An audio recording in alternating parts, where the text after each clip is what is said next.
What is up, Gunplum Modelers? This is Strider Prime, bringing you a new edition of Gundam Models. How is everybody doing? Just reviewing my two completed kits for 2018. Clearly, there's supposed to be three, but we'll get to that in a moment. But just finished up building, of course, my GM Sniper custom, which I really enjoyed how it came out, how its overall look came out, and whatnot. And this is, of course, going to be used in my entry for the Mosquitocon show, along with the 1/1000 scale Andromeda that I made last month as well. Andromeda came out really nice. I like how all the pre-shading has, like, you know, came out nice and smooth. Nice and smooth. It's already been top coated and stuff like that, so I just want to give it a little bit of touch up with pen, with maybe a little bit of a wash. As a matter of fact, I thought I had a wash here a moment ago. I just was moving around a few things. I always move things around because I have so much. I have pretty much a big mess in my room that I have to still, like, clean up. And I say, oh, where the hell did that come from? I finally found that part and all that stuff. Yeah, damn it! I just saw the wash a moment ago. I can't find it. Right now I have. Oh, no, that ain't it. Yeah, I have it someplace. Well, besides the wash, of course, I'm going to be weathering that guy as well. I'm just going to need to prime, top coat it first, and then, of course, the decals. Now, I have tons of decals, tons of it. I don't have the stock decals that came with this, and I could pretty much order decals, but I have so much that, you know, I don't need to, you know, wait to get them. As a matter of fact, hold on, let me show this one here.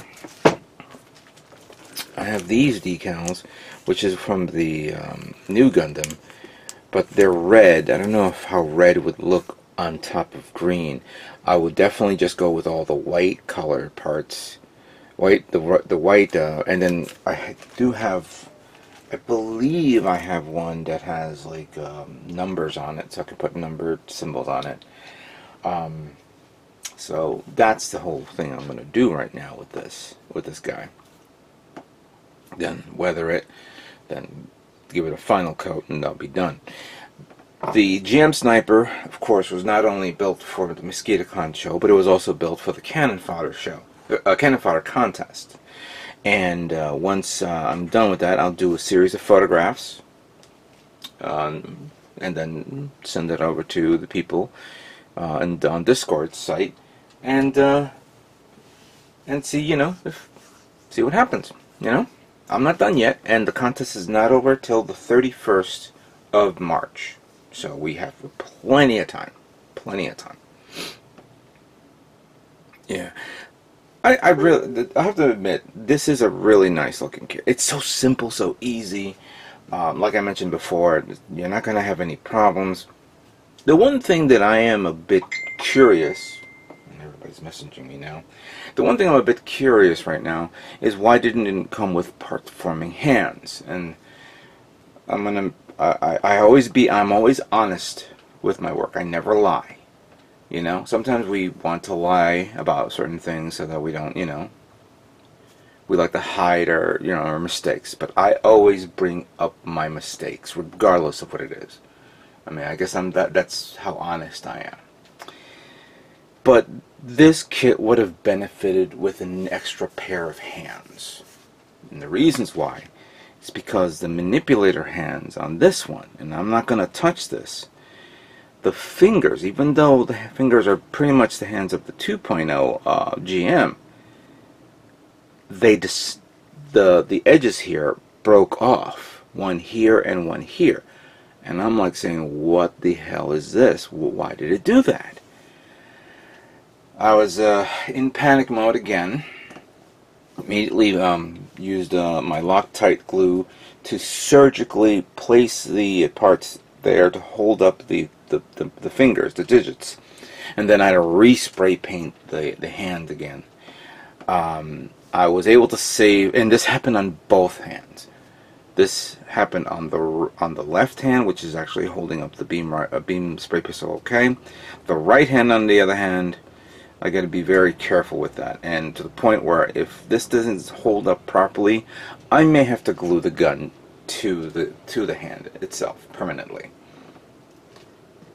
That also limits its mobility a bit, because obviously you want to have this hand flexible, and I don't want these parts to be falling off.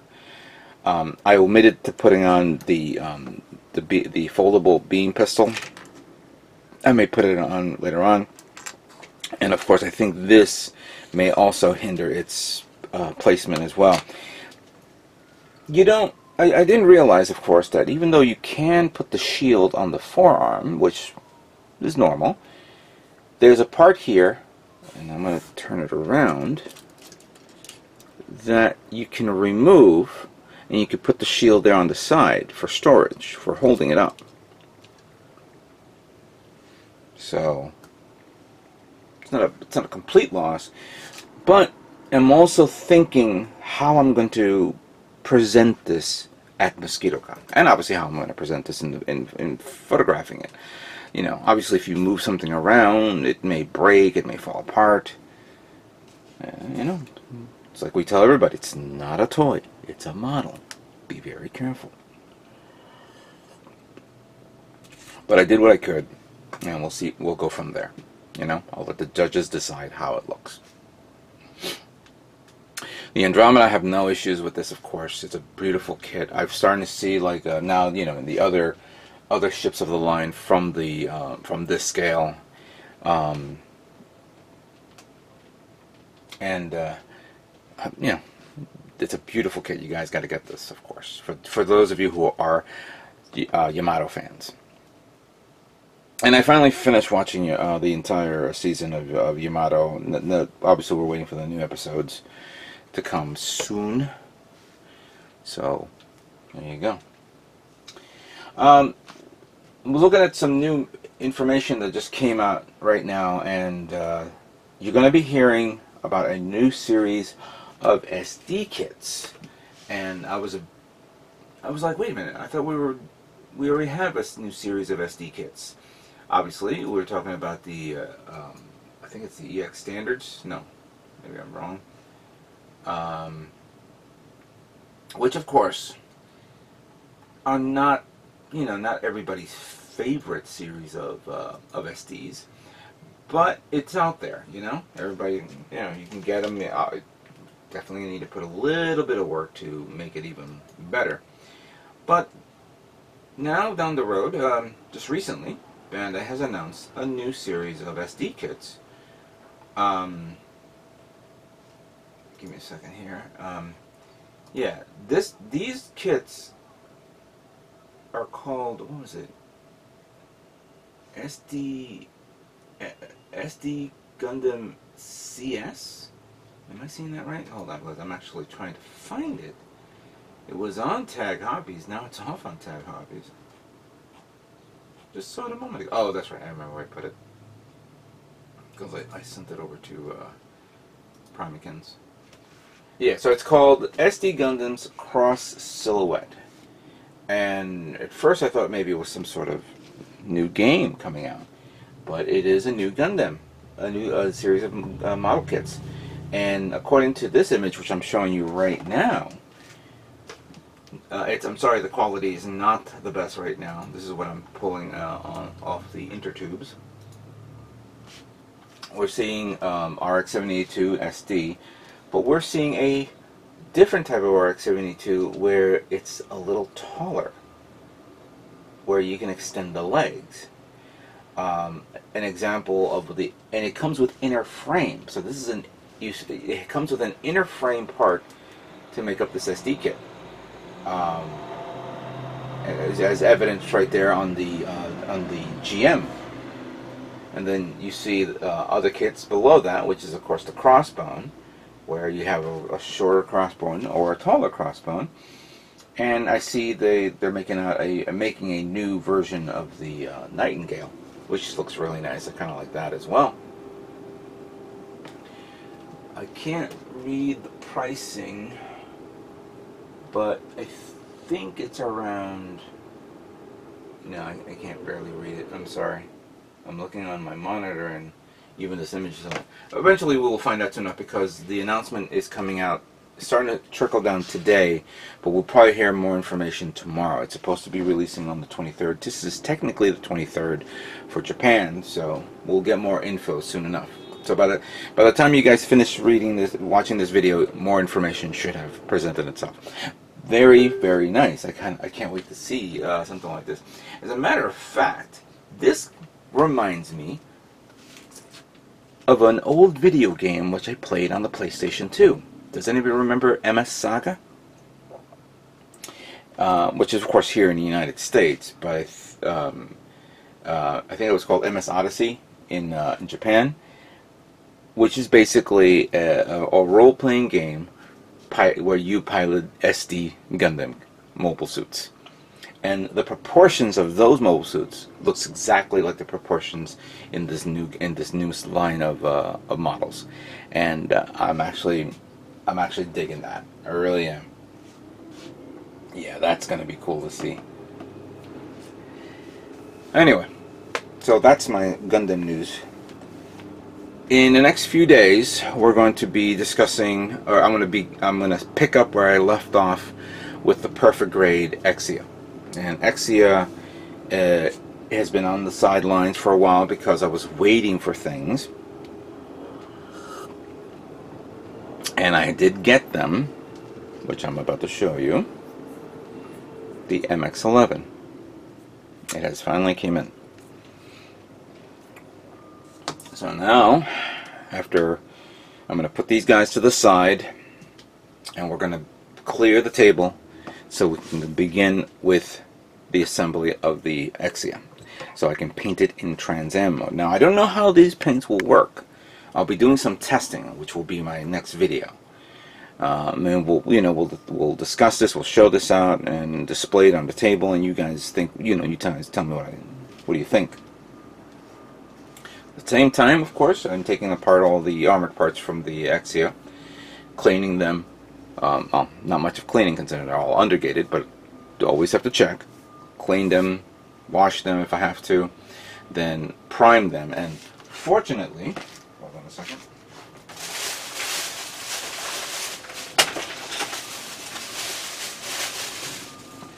I had to go to Gundam Planet to pick up not one but two bottles of Mr. Finishing Surfacer 1500 Gray. So whatever's going on is outside.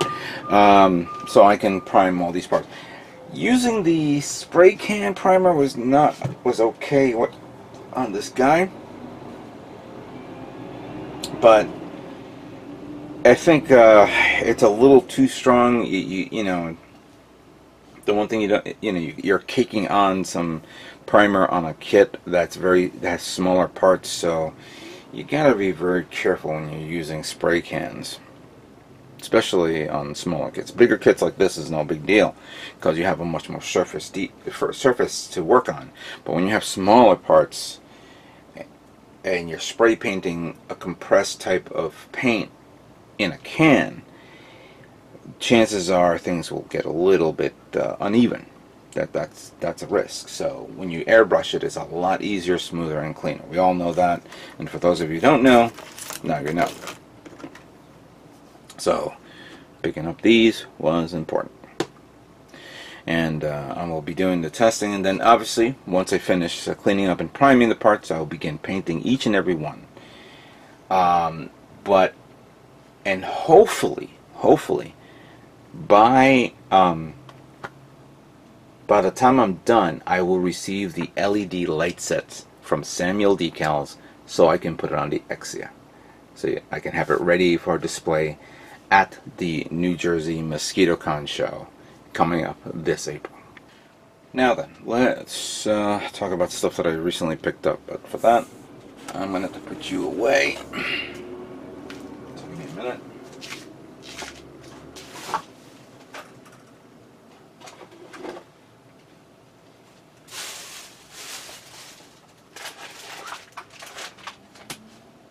trying to limit my purchasing because, you know, I have too much stuff.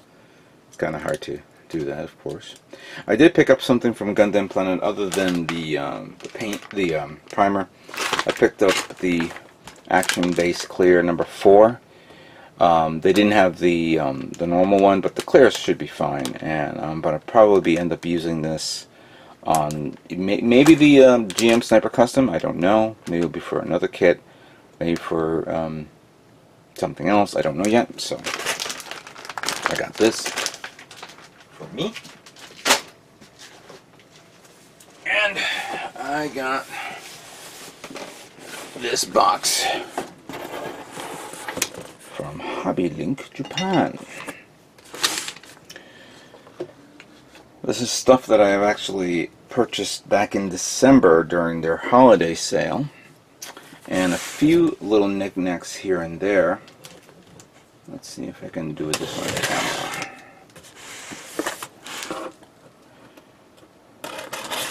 So what I purchased on Hobby Link, I had to, you know, send it to me quickly because, you know, you could only hold stuff in your warehouse for 60 days, and I didn't want this to come in and not bring other stuff in there.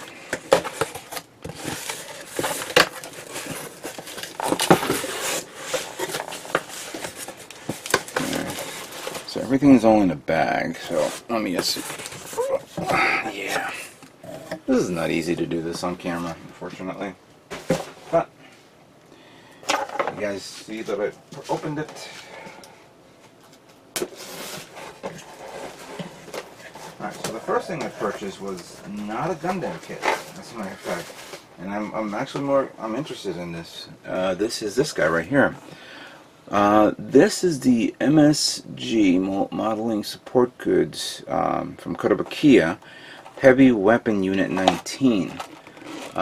This set of parts you see here makes this cool looking stealth fighter type vehicle, and can be of course taken apart and put to other kits. I have that inner frame part from the Kia line that I purchased from Gundam Planet a long time ago, and I've been meaning to actually put it together. But just putting it together is one thing, but putting something on it is another thing. And when I got this, I said, oh, this is perfect to put it on this one. There's another set of parts that make up another type of flying unit. Oh, and by the way, it's called a solid Raptor. There you go. There was another set of parts that made another vehicle, but I said, let me just get this one. This one cost me about...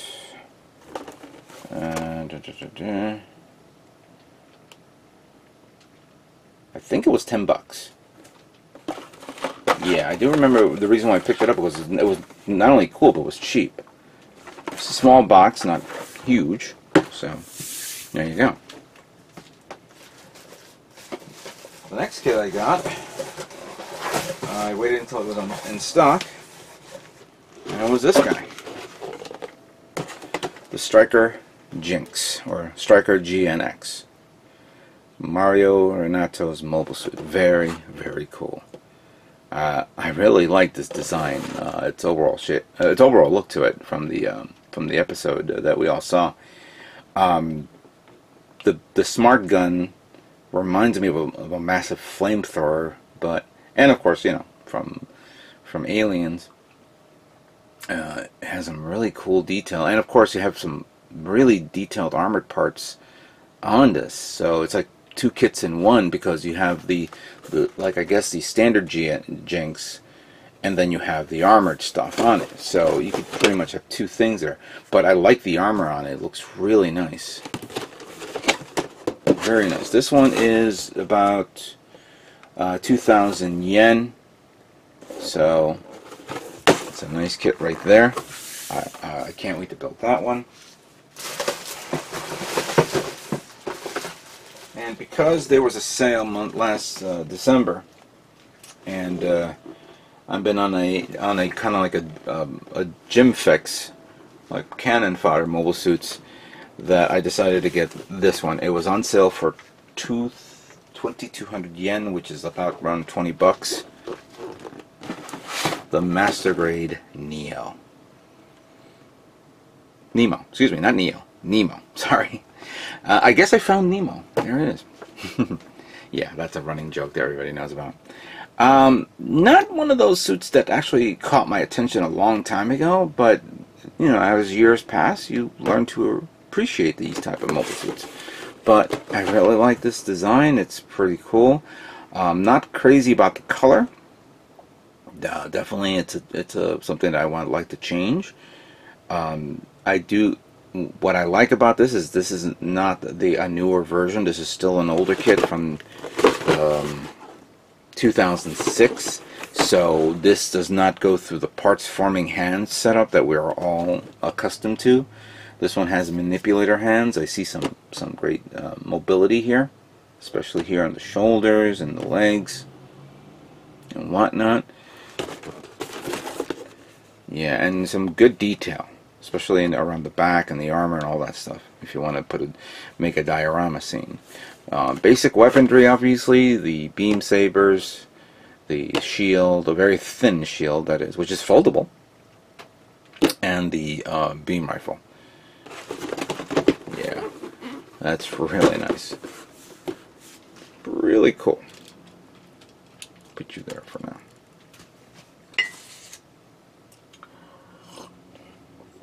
So, at this moment in time, I want to give you guys a little heads up on what I'm planning to do so you guys understand. Obviously, you already know about me finishing up the Perfect Grade Exia. It's now the 22nd. We now have about a month and maybe 10 days, 12 days till the show. Plenty of time. I am going to be focusing on the Perfect Grade Exia until it's done. Now, obviously, if I didn't get the LEDs in time, I'll make some room for me to have it ready to put them up, because as I'm reading the manual online, all I need to do is snap in those LED lights in the inner frame, set it up properly, then slap on the armor that will be finishedly painted. So the process will be painting priming the armor, painting the armor, top coating the armor, and then putting it away or covering it up and sealing it so no dust, no particles, nothing gets on it. Then when the LED light sets come in, I put them on the kit, put the armor parts on, and I'm done. Pretty much I'm done. So that means I'll have 3 kits ready for Mosquitocon. I am interested in doing another kit for the show, if I have time. But if I don't, I'm just going to probably, I'm going to be doing other builds, but not for the show. This is just for you guys to see.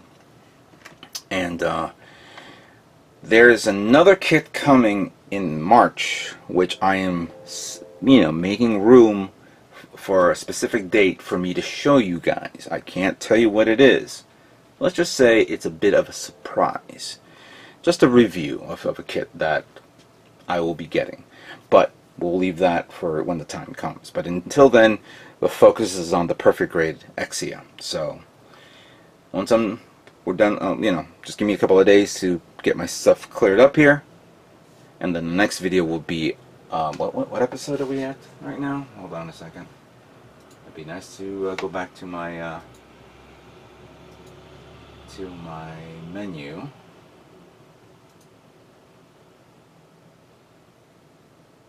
I left it off at episode 6. So stay tuned for episode 7 of Exia. Perfect Grade Exia Trans Am Custom. So I'd like to thank you guys all for watching, and stay tuned for more Gundam models yet to come. You guys all have a great day.